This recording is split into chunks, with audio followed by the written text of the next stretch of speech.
So, kamusta mga idol? Boxing update po muli tayo, pero bago tayo magsimula, palike and subscribe bilang suporta po sa ating YouTube channel. So, Naoya Inoue tila na sobrahan naman sa yabang ngayon at nagbilang agad ng sisiw.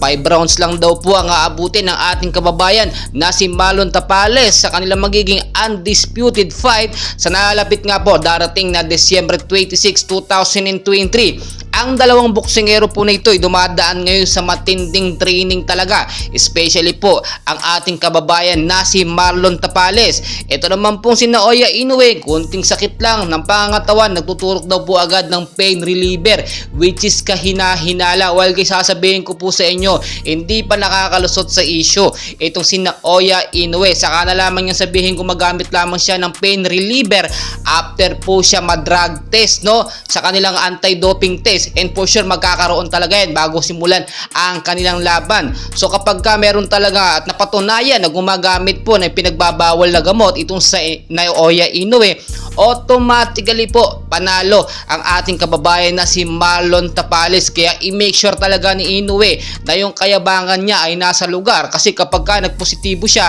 ay pagtatawanan lamang siya, hindi lamang ni Marlon Tapales bagkus pati na rin ni Casimero Cuadro Alas. Alam niyo po, no, dito talaga natin nakita ang tunay po na ugali ni Naoya Inoue. Mapang-asar po pala talaga ito.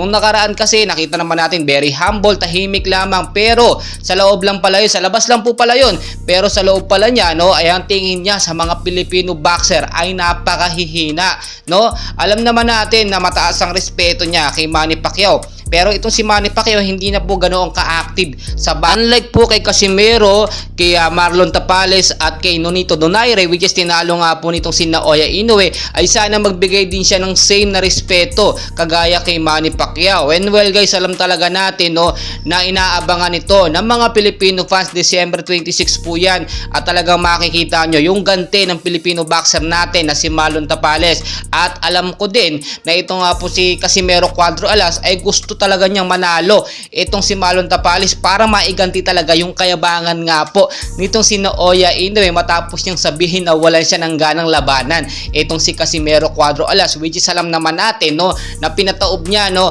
or kayang-kaya niyang pabagsakin ng kanyang kababayan nitong si Inoue na si Yukinori Ogoni, which is nauwi lamang sa headbutt. Sana ipakita niya na sana naging impressive din yung laban, no, kahit alam naman natin na ginawa lahat ni Casimero ang laban kontra kay Ogoni. So hindi niya pwedeng maliitin yun at sabihin na nawalan siya ng gana. Anyway guys, alam naman natin iniinis lamang ni Naoya Inoue ang mga Filipino boxer para mas maging mainit ang magiging laban, which is yun naman talagang style or strategy nga po para manggigil ang mga Filipino boxer sa kanya. And well guys, talagang makakatikim itong si Inoue pagka nagkaharap sila nitong si Marlon Tapales. And hopefully sana wag sagad-sagarin ng husto ni Marlon Tapales at wag i-expose sa publiko masyado ang kanyang mga training. Baka masilip or mabasa ni Naoya Inoue ang kanyang mga galawan sa training. Well guys, patuloy ko po kayong i-update, and please wag niyo pong kakalimutan mag-like and subscribe bilang suporta naman po sa ating YouTube channel. Maraming salamat po.